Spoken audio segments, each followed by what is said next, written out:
Hi, my name is David Reske, CEO of Nowspeed Marketing, and welcome to this edition of In the Now, where we focus on uncovering the myths and misunderstandings of marketing and leadership with some of the world's most interesting people.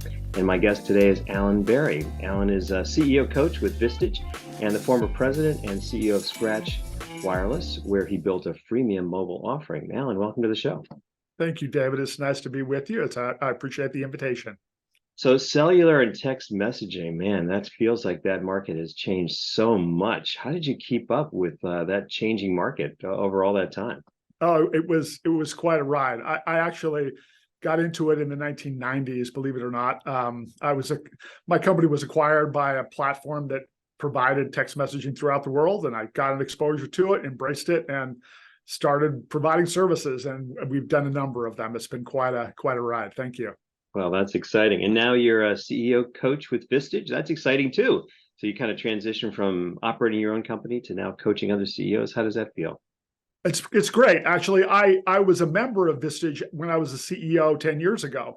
And so when I finally got myself out of all my activities, I decided to go back to Vistage, and they said, do it, and so I was flattered that they would invite me back as a coach as opposed to just a CEO, and I've loved it. It's been terrific. That's awesome. Well, we may talk more about that, but as you know, I like to start these conversations with what I call a mythbuster question. And the myth that you and I have been talking about is what it takes to be an expert. And the myth I want to throw out there is that some people are naturals at becoming an expert, and the rest of us might just never get there. True or not true? How do you feel about that? I think it's not true. In fact, the research indicates that's clearly not. And I would sort of go back, if I could, a little bit of a personal anecdote. I started observing this way back in the 1990s when I started getting called into meetings as a subject matter expert on a subject. My sales colleagues would go out and meet with clients, and they would say, hey, we need a little bit more help. And they'd come back and grab one of the subject matter experts and say, help us convince this customer to buy our services from us. And I observed the important role of these experts, and I discovered that some people were really good at it, and some people really weren't very good at it. And yet I discovered that it could always be taught and learned. And in fact, that's what the research on this subject indicates, right? That expertise is clearly something that can be taught, and something can be learned, and something that everyone can actually accomplish.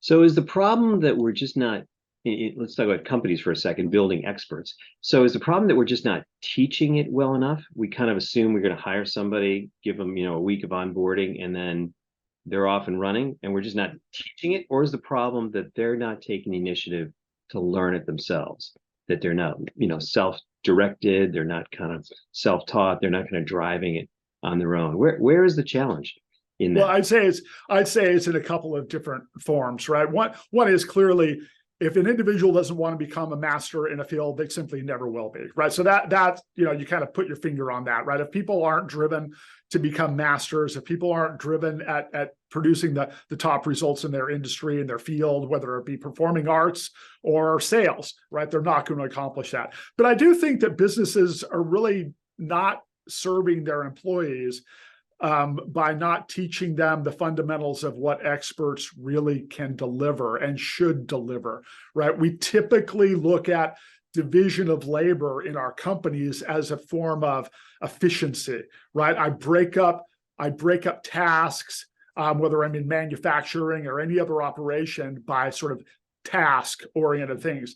But I don't really explore what expertise in those tasks really means, and how I exploit and teach that expert performance in that role. So how do you do that? So how do you kind of like have a person kind of go beyond the task and start to think like an expert in the task? Well, that's great, David. There's a few things that we should be starting with, I think. The first one is that, well, we've all heard of the Pareto principle, this 80-20 rule, right? That 80% of the assets are controlled by 20% of the people, 80% of your sales come from 20% of your customers, and so forth. And quite frankly, 80% of our efficiency and and production in our company typically comes from 20% of our employees. And so we as an organization need to recognize that the performance of those 20% is really, really important. And we want to enable them in that delivery of the 80% of the value. All right. So thing number one is, as an organization, we need to recognize our experts. It's remarkable to me how few organizations know who their real experts are. You know, we typically think of them as sort of the hierarchy. If they're higher in the organization, then they've got more expertise, but that's just flat out not true, right? Some of our key experts are buried well inside our organizations. So we got to identify who they are. Then we have to enable them in order to shine. And then we need to teach those experts what it is that they actually need to do in order to shine. So as an example, it took me forever, years, to discover what it is people even expect from experts, right? If you're really good at something, well, what is it they are expecting from you? And thing number one, that action of an expert always pivots on risk. What is it what is the risk that an organization, that a colleague, that a customer is trying to avoid? And that risk is what drives people to experts, right? We gravitate towards experts. And so we need our experts to understand what that risk is, the platform upon which their services depend.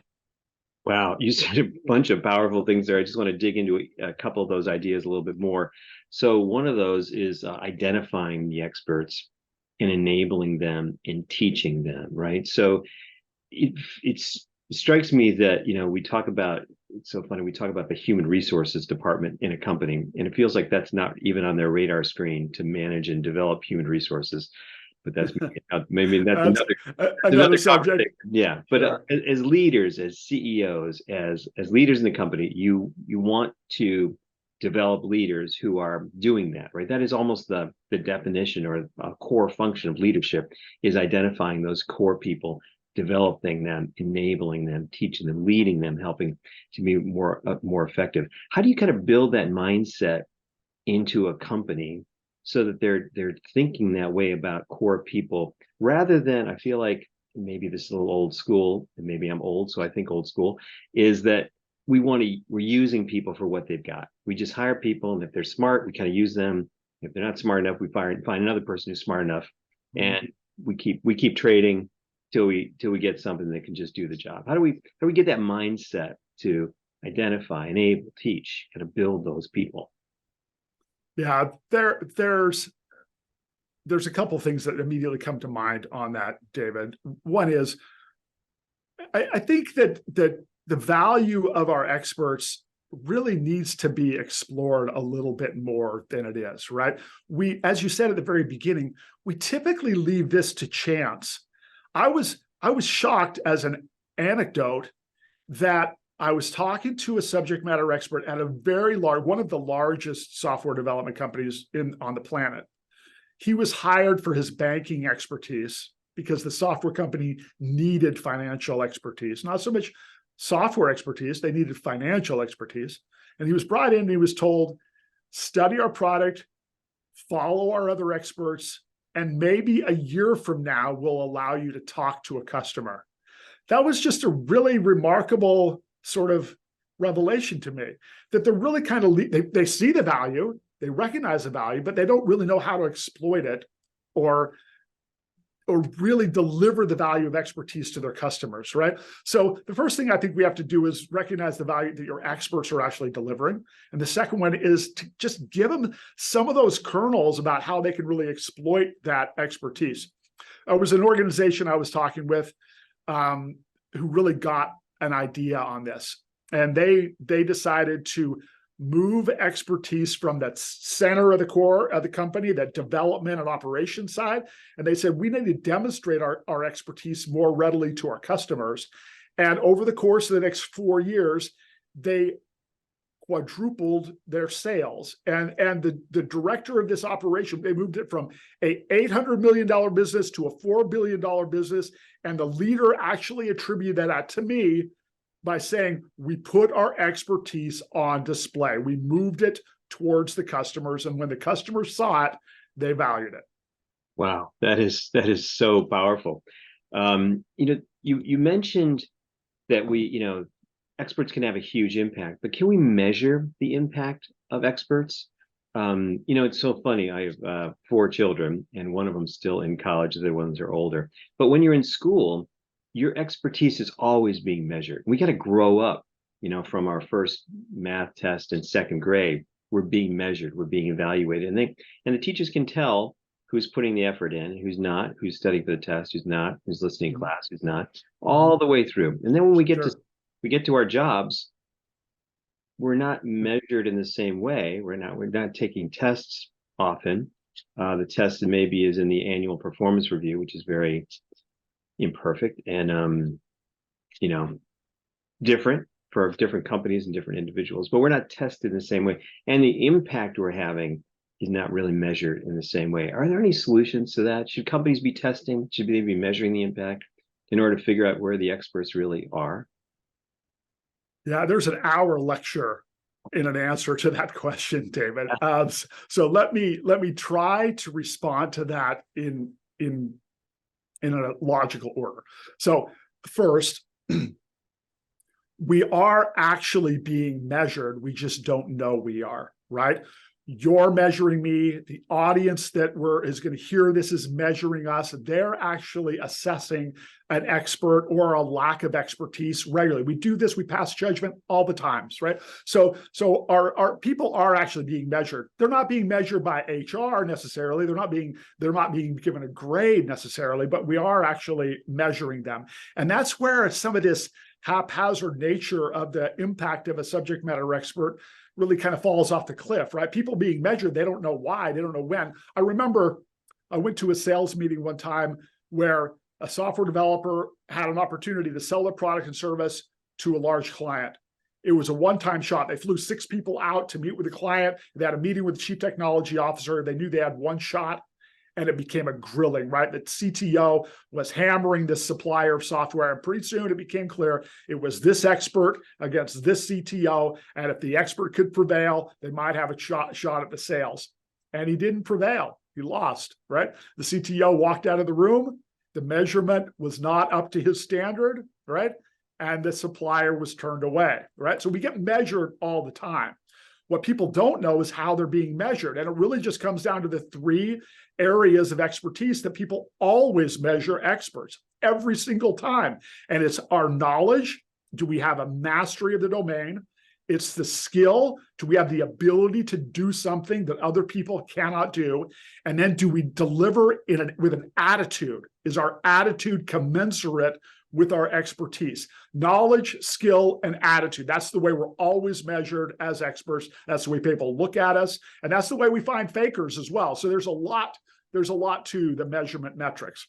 Yeah, such a powerful schema to think about, right? So knowledge, skill, and attitude. Do you find, or do you believe that in the age of the internet, right? So we have all of this knowledge available. Are there more fakers out there? Because it's easy to find any particular piece of knowledge within seconds all the time. Why should I study? Why should I learn this stuff? Because I can always find it, right? So is there kind of a laziness that comes about where people don't take the time to get the knowledge they need to be experts because it's always out there? Is it more prevalent now than it was before, or is it always been the same? Yeah, it's always been there, but there's a lot of it now, right? What we find is experts are dealing more and more with what Dunning-Kruger sort of referred to as Mount Stupid, right? It's this a quick background on Dunning-Kruger, right? So researchers from Cornell a number of years ago were fascinated by the ineptitude of a bank robber, believe it or not. There was a bank robber in Pittsburgh who thought, well, I can use lemon juice as an invisible ink. So if I rub lemon juice on my face, I will become invisible to cameras. He rubbed lemon juice on his face. He went into a bank. He was recorded by all the cameras. He tried to rob the bank. And he was arrested that night when his picture went on TV, and yet he thought somehow he would be invisible. That level of ineptitude fascinated these researchers at Cornell, and they studied Dunning-Kruger with the name of the professors, and they studied, why is it that people have this artificial perception of their own ability? People have this, they gain a little bit of knowledge, and they have this inflated confidence of what they can actually accomplish. And that peak of confidence with very little knowledge is what's called Mount Stupid, for a bunch of reasons. And so we're surrounded by people who do a Google search, they look something up, they get a little bit of knowledge, and they wind up being completely baseless, right, in their application of that knowledge.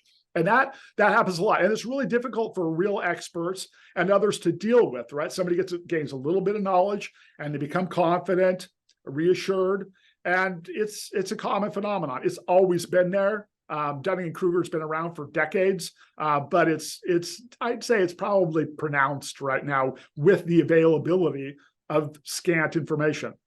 Yeah, so you mentioned fakers, and that's a really interesting concept. So how do you spot fakers around you, like in your organization? People that are just, kind of pretending they have the knowledge, or I've met people in my industry in digital marketing who can throw out all the acronyms and buzzwords and software names, but they don't actually make sense when you string them all together if you know what you're talking about. Mm-hmm. So I guess it's easy when you're an expert to spot the faker, but in an area maybe where you're not the expert, where you're trying to find an expert, how do you spot the faker, and how do you kind of get through that?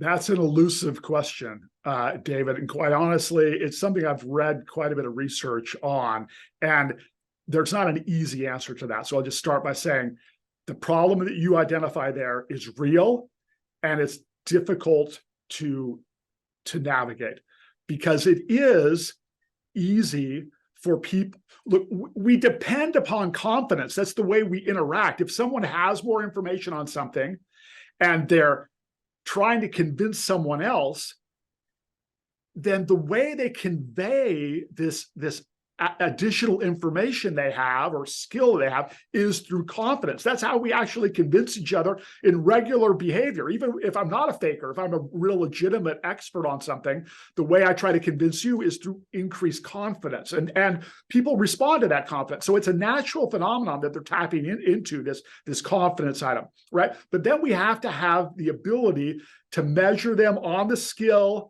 and the knowledge that really is what's important, right? So they can fake the attitude, but they can't fake the knowledge or the skill. And that's where we have to be able to quiz them, right? We've got to be able to see them perform in ways that others can't, or we need to be able to identify the knowledge that they have that other people do not have. And quite honestly, it takes someone, typically in order to really know, it takes someone who is near or equal to them or somewhat close to them in knowledge and skill in order to make that accurate comparison.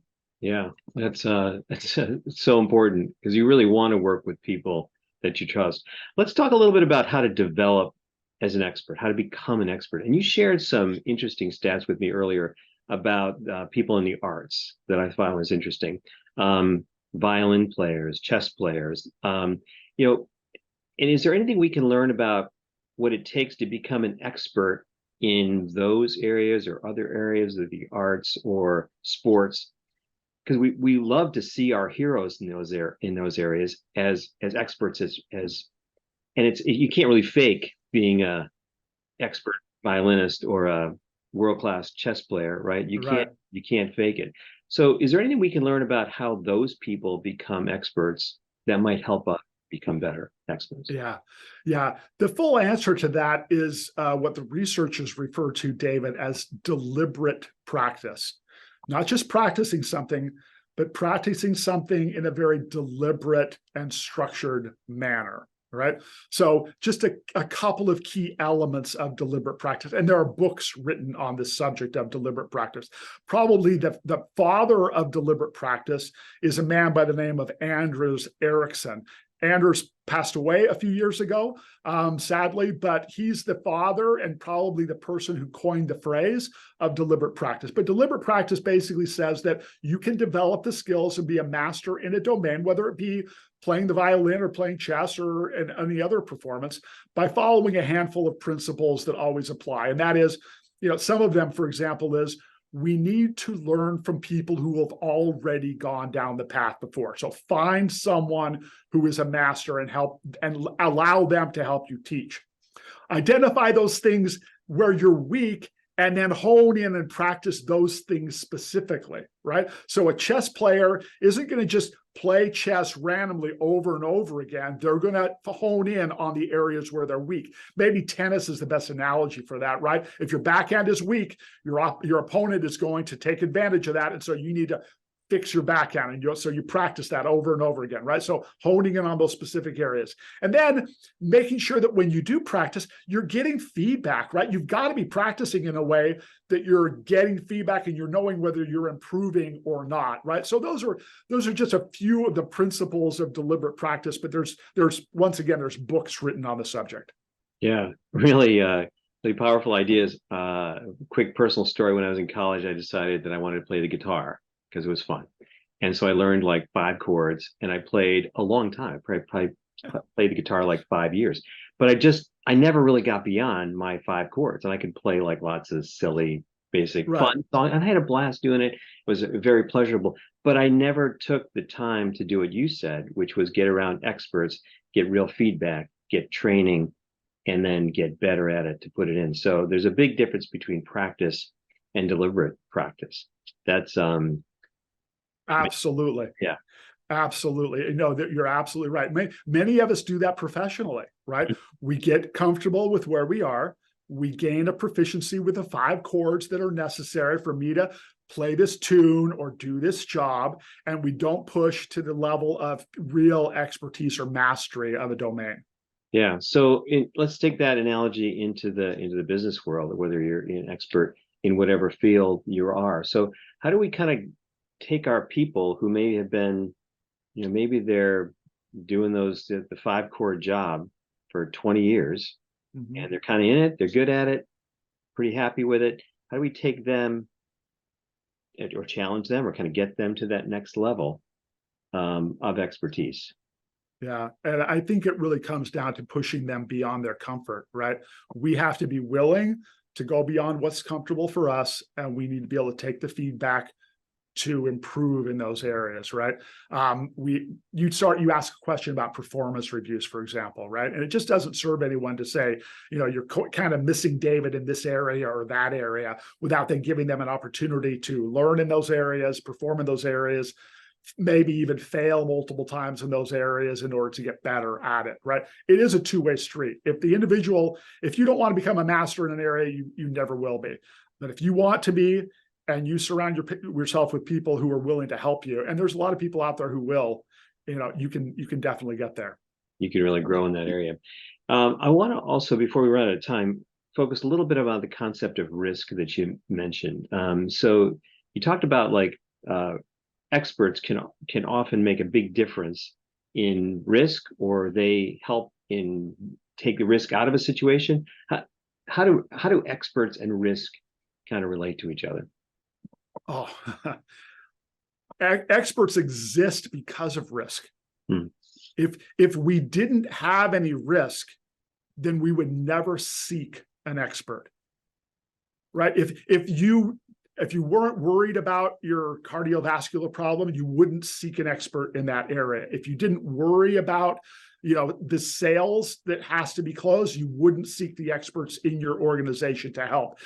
Everything about the performance of an expert depends upon risk. In fact, if you don't recognize risk, then you will not seek an expert. That's just sort of a matter of fact, right? If the coach isn't worried about losing the basketball game, they won't put their experts in to secure it, so it all pivots on risk, right? So the key for our people is what risk are you actually able to mitigate, right? And what does the organization expect as far as the risk that you're performing on, right? Is an important risk. What are the big risks?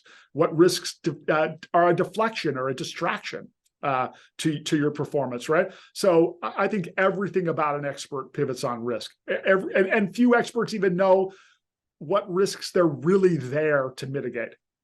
Yeah. So do experts have to do some special training to kind of think about or deal with that stressful situation around the risk, or is really just the process of becoming an expert and being confident in your skills enough to kind of come into those high risk situations and be able to handle it and make sure you're on top? Yeah, no, the beauty of an expert is that when they're trained and proficient, they think that the risk is no big deal. Airplane pilots, for example, when an airplane pilot becomes very proficient, they go past the nervousness stage of flying an aircraft to becoming very comfortable and confident with the situation in the aircraft. They actually reference, when interviewed, oftentimes they make this reference from being, I'm flying an aircraft, to they themselves flying. They're very much in harmony with their equipment and they're very comfortable.